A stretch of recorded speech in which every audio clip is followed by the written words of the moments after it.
ব্রিক্সে যোগ দিতে ঢাকার আগ্রহের কথা অনেকদিন ধরেই শোনা যাচ্ছিল। এজন্য বাংলাদেশের প্রশংসা করে চীনের সক্রিয় সমর্থনের আশ্বাস দিয়েছেন দেশটির পররাষ্ট্র মন্ত্রণালয়ের ভাইস মিনিস্টার সান ওয়েইডং। সোমবার বেইজিংয়ে বাংলাদেশ ও চীনের মধ্যে অনুষ্ঠিত দ্বিপক্ষীয় রাজনৈতিক পরামর্শের ১৩তম রাউন্ডে তিনি এমন আশ্বাস দিয়েছেন জানিয়ে বার্তা সংস্থা ইউএনবি বলেছে, এতে বাংলাদেশের প্রতিনিধি দলের নেতৃত্ব দেন পররাষ্ট্র সচিব মাসুদ বিন মোমেন এবং চীনের পক্ষে নেতৃত্ব দেন ওয়েইডং। বাংলাদেশ প্রতিনিধি দলে ছিলেন চীনে নিযুক্ত বাংলাদেশের রাষ্ট্রদূত জসিমউদ্দিন, ইআরডির অতিরিক্ত সচিব আনোয়ার হোসেন সহ পররাষ্ট্র মন্ত্রণালয় ও চীনে বাংলাদেশ দূতাবাসের কর্মকর্তারা। অন্যদিকে চীনের পররাষ্ট্র মন্ত্রণালয়ের কর্মকর্তারাও সেখানে উপস্থিত ছিলেন।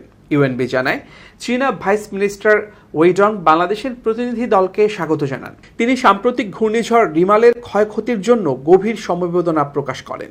তিনি গত ৭ জানুয়ারির নির্বাচনের মাধ্যমে পুনর্নির্বাচিত হওয়ায় বাংলাদেশের প্রধানমন্ত্রীকে অভিনন্দন জানান এবং আশা প্রকাশ করেন তার যোগ্য নেতৃত্বে বাঙালি জাতি সোনার বাংলার স্বপ্ন পূরণ করবে।